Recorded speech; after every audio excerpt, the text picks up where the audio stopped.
მაგიტომ თუ შენ იცი, რომ რაღაცა შენ ძმას მოეწონება, ან რაც გაახარებს მას, შეიძლება რაღაც ამბავი, ან შეიძლება რაღაც კაიგი სიზმარი ნახე, ან მაგდაგვარი რაღაცა, ან თუ ბაშირა ხო ბედალიქ, მოუყევი ეს მაგის, მოუყევი.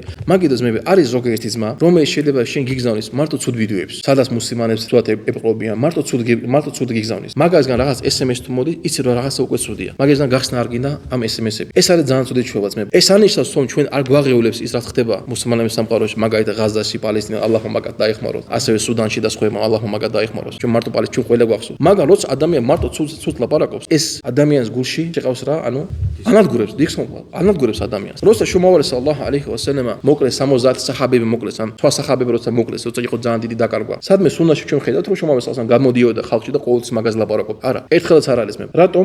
მაგაში ჰიკმათია. ეს არნიშნავს, რომ ჩვენ ძმები და დები არის გვავიზდება. არა, ვალლაჰი მაგას არნიშნავს. რა იცი, აქ შეიძლება ვიღაცა თქვენგან ყოველ ღამე დუას აკეთებს თავის ძმების, ხო? მაგრამ როცა ადამიანი ყვირის მაგას, ეს არნიშნავს, რომ უყვარს. ნამდვილი ადამიანი, ვინც რომელიც ფიქრობს თავის ძმებზე და დებზე, არის ის, ვინც დუას აკეთებს მაგათ. აკეთებს მაქსიმალურად იმას, რაც შეუძლია. ზოგიერთი ძმა რას ამბობს, ეს დუა რა არის? რას უნდა გავაკეთე? ეს დუა რა არის? დუის ფას აკლებს. როცა შუმავალი სალალლაჰუ ალეიჰი ვასალამ 70 საჰაბა მოკლეს ხაფიზები. ხო გავსვით ისტორია, რომელიც გააგზავნა. მოკლეს ერთი თვის განმავლობაში შუმავალი სალალლაჰუ რას აკეთებდა? დუას აკეთებდა. ერთი თვე აკეთებდა შუმავალი სალალლაჰუ მიუხედავად იმის ჯარი ყავდა უმარ ბინ ალ-ხატაბი, ჰამზა და ასე შემდეგ. ამას არ იყო მაგდოს არ იყო სოცხალი, მაგრამ საჰაბები იყვნენ ძლიერები. ერთი თვე ვერ გავიდა, შური ვერ იზია მაგას. რატომ? ვერ შეძლო. აკეთებდა დუას. ამიტომ ეს არის იმ ხალხის წინააღმდეგ, რომელიც ამბობს, რომ ეს დუა რა არის. შენ თუ ვერ ხედავ დუის ფასი, შენი ძმების და დების მიმართ, შენ არანაირი ფასი არ აქვს ისლამში. მაგალითად შუმავალი სალალლაჰუ მისგან ჩვენ ვსწავლობთ სალალლაჰუ ალეიჰი ვასალამ. ყოველთვის უნდა გავუკეთოთ დუა და არ დაგვავითეს ჩვენი ძმები და დები, ალლაჰ მაგათ დაეხმაროს.